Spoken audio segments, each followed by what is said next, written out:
সাহাবায়ে কেরামের একটি জামাত মরুভূমি দিয়ে সফর করছিলেন। মরুভূমিতে যাযাবরদের একটা গ্রাম তারা পার হচ্ছিলেন। যাযাবর কি জিনিস এটা বুঝতে হলে আমাদের দেশে বেদিনী আছে, যাদেরকে আপনারা বাদ্যানী বলেন। এদের জীবন চরিত্রের সাথে সামান্য মিলে। বেদিনীদের কিন্তু নির্ধারিত কোনো বাড়িঘর জমি জায়গা কিছু থাকে না। তাদের পুরো ঘর সংসার, খানদান, পরিবার পরিজন যা কিছু আছে সব নৌকার মধ্যে থাকে।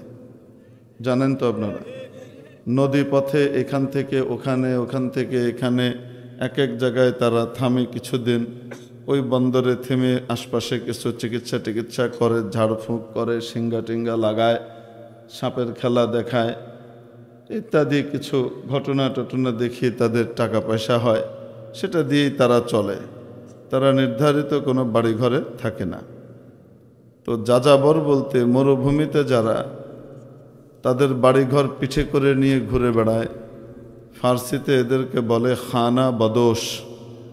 এদের বাড়ি তাদের পিঠে থাকে, অর্থাৎ যেখানে যায় সেখানেই তাবু টাবু করে তারা বাড়িঘর কি করে, বানায়। আমেরিকাতেও এই ধরনের যাযাবর আছে জিপসিদের মধ্যে। এরা সমস্ত খানদান, বাড়িঘর সব কিছু ট্রেইলারের মধ্যে থাকে, অর্থাৎ ক্যারাভ্যান, ট্রেইলার এগুলা নিয়ে তারা ঘুরে। বড় আরবিতে বলে তারিল্লা, আমরা কই ট্রেইলার, ওই যে বড় 10 চাকা, 15 চাকার, 16 চাকার গাড়ি, এই টাইপের গাড়ি টাড়ি থাকে 2-4টা। আর কিছু ছোট মাইক্রোবাস, বড় মাইক্রোবাস টাইপের থাকে। এর ভিতরে তাদের বাড়িঘর, খানদান সব কিছু থাকে। বিভিন্ন জায়গায় যায়, সেখানেই বাড়িঘর বানিয়ে থাকে, আবার এখান থেকে অন্য জায়গায় যায়। এক কথায় যাদের নির্ধারিত বাড়িঘর নাই, এক এক সময় এক এক জায়গায় যায়, পুরা গ্রুপ ওয়াইজ যাযাবর বলে এদেরকে। তো যাযাবরদের একটা গ্রামের পাশ দিয়ে তারা যাচ্ছিলেন। ঘটনাচক্রে যাযাবরদের যে সর্দার, তাকে মরুভূমির বিচ্ছু দংশন করেছে। আকরব, ভয়ঙ্কর বিচ্ছুর দংশনে তার জীবন যায়। অনেক ট্রিটমেন্ট, অনেক তদবির করার পরেও কোনো কাজ হয়নি, চিকিৎসাতেও। তো দেখা যাচ্ছে ধীরে ধীরে সর্দার এর জীবন প্রদীপ নিস্তেজ হয়ে যাচ্ছে, নিবু প্রায়। তো এদিকে মুসলমানদের এই জামাত দেখে তাদের কেউ কেউ বললেন, এখানে কিছু ভালো মানুষ দেখা গেল, এদেরকে দেখি এরা কিছু ঝাড়ফুঁক জানতেও পারে, দেখি না। তারা এসে বললেন, এখানকার যিনি জিম্মাদার ছিলেন ওই সাহাবী ঝাড়ফুঁক করার জন্য গেলেন। গিয়ে ওইখানে সূরা ফাতিহা 7 বার তেলাওয়াত করে মুখ থেকে লালা নিয়ে ওই জায়গাতে ক্ষতস্থানে লাগিয়ে দিলেন, ফুঁ দিয়ে দিলেন, দম করে দিলেন। আল্লাহর অদ্ভুত কারিশমা আর কুদরত হলো এই, যেই সর্দারের জীবন থেকে সকলে হাত ধুয়ে ফেলেছিল, কারণ চোখ উল্টে যাচ্ছে, শরীর বিষে নীল হয়ে গেছে, সেই সর্দার এই চিকিৎসার পর মুহূর্তের ভিতরে সুস্থ হয়ে উঠলেন, হুঁশ ফিরে পেলেন, বিষের ক্রিয়া কাটিয়ে উঠলেন। কোরআনে কারীম মানুষের দৈহিক রোগেরও চিকিৎসা। আসলে কোরআন তো চিকিৎসা, সেই একই কাজ আমরাও করি অনেক সময়, কিন্তু কাজ হয় না। হুজুর ওই একই 7 বার কোরআনে কারীমের সূরা ফাতিহার তেলাওয়াত করে ফুঁ দিয়ে সাহাবীর কাজ হইল, কই আমরা দিলে তো কাজ হয় না। এই কাজ না হওয়ার 2টো কারণ। 1 নম্বর কারণ হলো, যিনি এসেছেন এই ট্রিটমেন্ট নেয়ার জন্যে তার ইমানের ঘাটতি, তার বিশ্বাসের ঘাটতি। উনি আসেন চেক করতে, দেখি না যদি হয় আর কি, যদি লেগে যায়। এটাকে লটারি টাইপের সিস্টেম মনে করে আসে। যদি বিশ্বাস ওরকমই থাকে যে আমার আল্লাহ এটার মধ্যেই শেফা রেখেছেন, অতএব এটা দিয়েই আমার ট্রিটমেন্ট হয়ে যাবে, তো তাহলে অবশ্যই আল্লাহ সেখানে সাহায্য করবেন। আপনাদের সামনে সূরা বনী ইসরাঈলের 82 নম্বর আয়াতখানে এর কিয়দাংশ তিলাওয়াত করা হয়েছে। পঠিত আয়াতে কারিমায় রব্বে দুল জালাল ইরশাদ করেন, আমি যে কোরআন অবতীর্ণ করেছি তা ঈমানদারদের জন্য শিফা, রোগমুক্তি এবং রহমত। আল্লাহ তাআলা বললেন ঈমানদারদের জন্য শিফা। আমরা সকলেই আলহামদুলিল্লাহ ঈমানদার।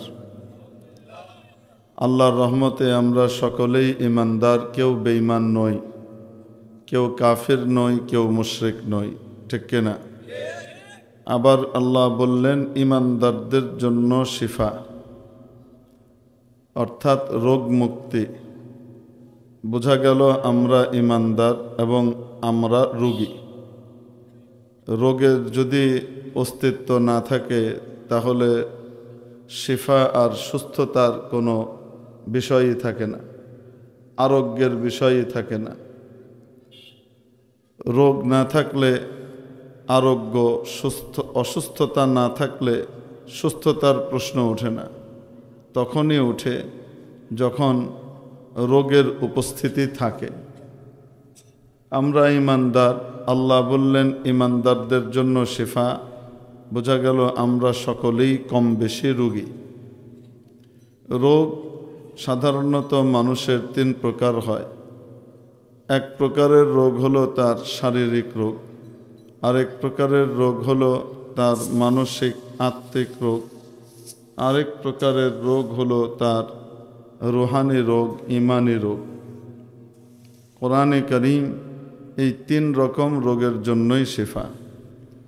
যদি শিফার বিষয়ে আমরা কোরআনে কারীম থেকে খুঁজে বের করতে না পারি, সেটা আমাদের ব্যর্থতা, কোরআনের ব্যর্থতা নয়। হাদিস শরীফের মধ্যে একটি ঘটনা এসেছে সহিহ বুখারীতে। মুহাদ্দিসিনে কিরাম এই হাদিসকে হাদিসে লাদিগ বলেন, দংশিত ব্যক্তি সম্পর্কিত হাদিস। ঘটনার বিবরণ এরকম, কিন্তু আসে হলো অন্যগুলাও করছি, দেখি এটাও একটু করে দেখি হয়নি। তো আগেই তো নিয়ত গড়বড়। এই গড়বড় নিয়তের উপরে আল্লাহর ফয়সালা হয় না। দ্বিতীয় কারণ হলো এই যে অনেক সময় নিয়ত তো ঠিক আছে, কিন্তু যিনি আমল করছেন, ফোঁ দিচ্ছেন, তার ব্যক্তিগত জিন্দেগিতে কোরআনের আমলের ঘাটতি আছে। নতুবা কোনো ব্যক্তি যদি কোরআনের উপর পরিপূর্ণ আমল করে, কোরআন এবং হাদিসের উপর আমল করে, এমন ব্যক্তির ঝাড়ফুঁক দেওয়া লাগে না, এরকম ব্যক্তির বিশেষ কিছু পড়াও লাগে না। অনেক সময় তাদের সাধারণ কথার ভিতরে কোরআনের প্রভাব দেখা যায়। আল্লাহ তাআলা কোরআনের সেই শিফা, আরোগ্যের প্রভাব তাদের কথার ভিতর দিয়ে বের করে দেন। ইমামে রব্বানি আবু হানিফা ইসানি হযরত ইমাম রশিদ আহমদ গঙ্গোহী রহমতুল্লাহ আলাইহি আমাদের দারুল উলুম দেওবন্দ মাদ্রাসার অন্যতম প্রতিষ্ঠাতাদের মধ্যে একজন, এবং ইংরেজ বিরোধী যে সংগ্রাম আর জিহাদ ছিল, সেই জিহাদের অন্যতম একজন পরিচালক। কাজিল কুজাত, প্রধান বিচারপতি ছিলেন ইসলামী রাষ্ট্রের, যেটা আমাদের আকাবিরিন ইংরেজের বিরুদ্ধে লড়াই করার জন্য ইসলামিক স্টেট ঘোষণা দিয়েছিলেন।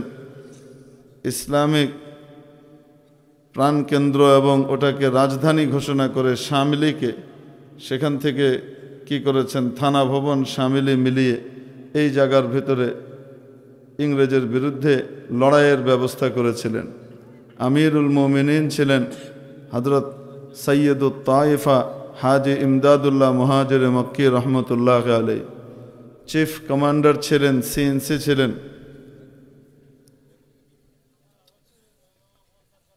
সেনা প্রধান নিযুক্ত করা হয়েছিল হযরত ইমাম কাসিম নানতবী রহমতুল্লাহ আলাইকে।